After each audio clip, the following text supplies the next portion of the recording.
So, as you guys may know, a little indie game came out. It's pretty small, called Dispatch. I don't know if you ever heard of it.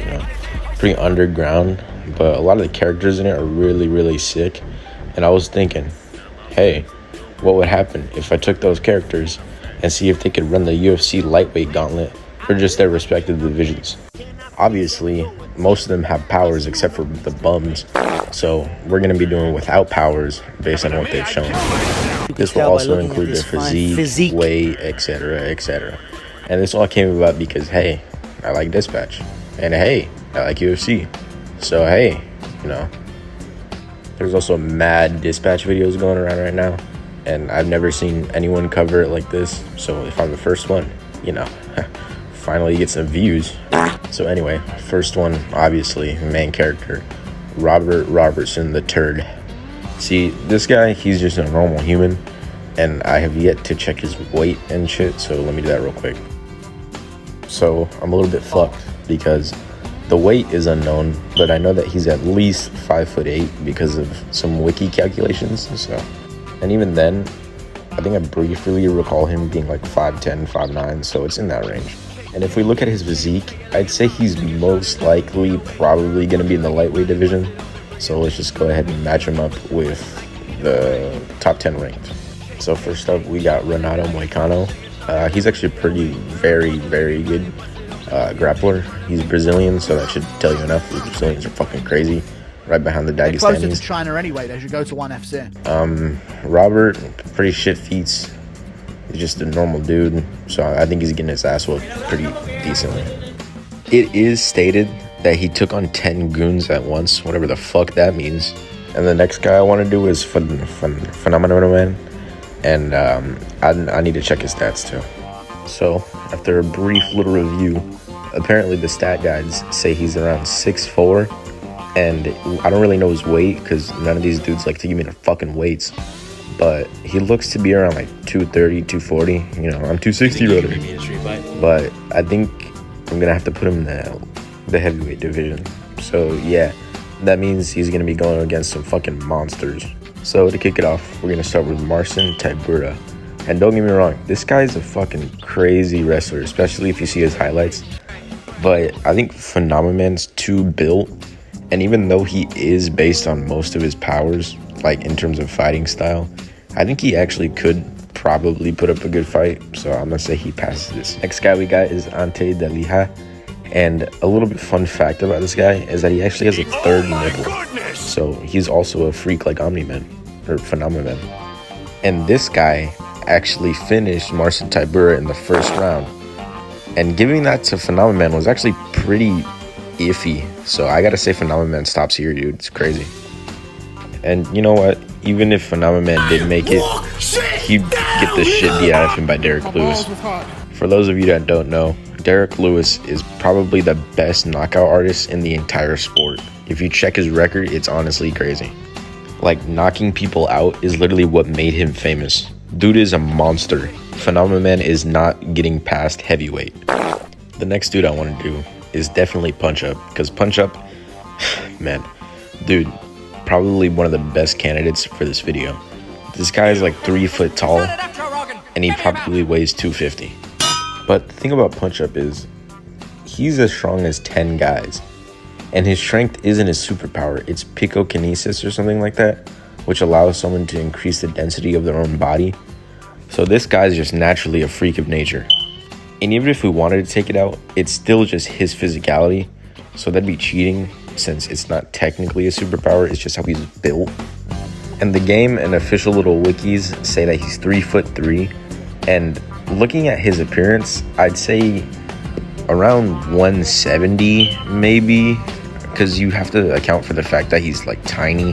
So how much weight could possibly go without him using a superpower, But he does have a lot of muscle, so you know what, on second thought, I'm going to say like 160. I think 170 is a little bit, because I think that's reaching light heavyweight areas, at least for boxing. So that means you're going to be putting him against the welterweights. So instantly, Joaquin Buckley and Leon Edwards are getting mopped, because this guy has a strength of 10 guys, and he can just beat the shit out of him. Obviously, you saw what fucking Carlos Pradas did to him. just instantly chinned him, barely even tapped him, and he got knocked out. So imagine what Punch-Up could do. Yeah, I don't think he's surviving, bro. I also think it's the same issue with Kamaru Usman. Punch-Up's just too strong, man. Carlos Paredes, Ian Gary, and Shavkat, I don't think they could do it. I think maybe Shavkat has a chance, but definitely not Ian Gary. I think he's a little bit too slim. And, dude, Punch-Up just outstrengths all of them. Now, Michael Morales, Belal Muhammad, JDM, and the champion Islam Makhachev. I think, and I'm just spitballing here, and this is definitely Glaze, but I think Islam could low-key take Punch-Up, even though Punch-Up has the strength of 10 guys. This is definitely, most likely, probably not really, according to me, Glaze. Okay, but listen, Punch-Up is mainly a striker, and even though he has the strength of 10 men, Islam Makhachev, dude, his fucking mutant back muscles and his regular muscles probably have the strength of 5 dudes. No Glaze. Especially since his weight buff, dude, that man's strong now. And the thing about it is that Punch-Up is not a wrestler. And with wrestling, even if you're weaker than a dude, you still have an advantage with your leverage and your weight distribution on that man. And yes, I do think it'd be difficult for Islam to get a takedown, or at least shoot, just because of how small Punch-Up is. But the fact that Islam also has very, very, very good records in with like his jiu-jitsu and shit, training with Khabib, and like his entire training camp just based on grappling, I think that it won't be an issue, because even though Punch-Up is very weird in terms of his weight, I think Islam could very well take him off his feet and get him into the ground. So I definitely think for sure that Punch-Up caps at Islam. But so far, Punch-Up is the only guy to make it to champion level. Next person we got from the Dispatch Squad is obviously Flambe. And I checked a little bit of his feats and his statistics. Turns out he's 6'4", same height as Phenomenon somehow. And in episode 5, this guy works out with Robert while insulting him. And we see that he puts up 35-pound plates for 8 on a 45-pound bar, which means this guy squats 325 for reps. It's actually pretty solid considering he's just a normal dude without the fire. But there's some implication that people with superpowers have heightened strength or whatever, especially during that same convo when he says even Waterboy can put up more weight than Robert can. But yeah, I'm getting sick of this non-giving weight shit, so I'm just gonna put him in light heavyweight and see how that goes. So number 10 is Alexander Rakic. And Alexander, all things considered, actually has a pretty decent record. He's only lost to really high-level people, and these people being like Yuri Prohaska, Ankalaev, who's now the champion. So yeah, Flambe gets his ass beat pretty bad by these guys. And I'm gonna do like 3 more, and then I'm out. But the next guy I got is Sonar, and his bat thing is his superpower, but for the sake of this, I don't really want to make a different design or whatever, and just include the regular base Sonar.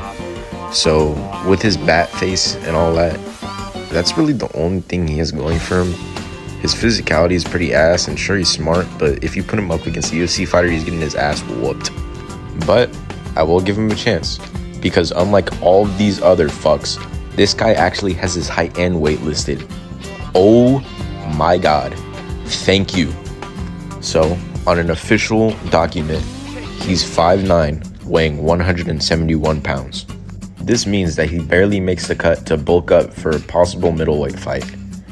And good golly gee, do you want to know who the middleweight champion is? Do you really want to know? Because I'll tell you. It's Khamzat Chimaev. And if you have not seen this man's wrestling, just please look at this. Tell me his name again. Thanos. He's a plague, Tony. He invades planets, he takes what he wants, he wipes out half the population. He sent Loki. The attack on New York. That's him. Now, assuming you've watched what I just watched, and assuming you've seen what I've just seen, I'd also like to leave you with this knowledge. He put a grown man, the world UFC middleweight champion, in a crucifix for 5 rounds and beat the shit out of him. Also, yes, I'm very biased, because yes, Khamzat is my favorite fighter. I don't even need to put Sonar against any other middleweight, because as soon as he gets to Khamzat Chimaev, he's getting pulverized, pummeled, boiled. But anywho, that's it's gonna be it for this video. It went quicker than I expected. I literally never recorded a video that quick. Very, very weird. But yeah, hope you enjoyed. It's probably not gonna come out for another fucking 2 months, knowing myself. And just a reference to see if it does or doesn't, I'm recording this right now on 11/18/25 for my non-American people, if there's any non-Americans watching, or Americans in general. That's November 18th, 2025. So yeah, I'm gonna start editing this now. Peace out, Brussels sprouts.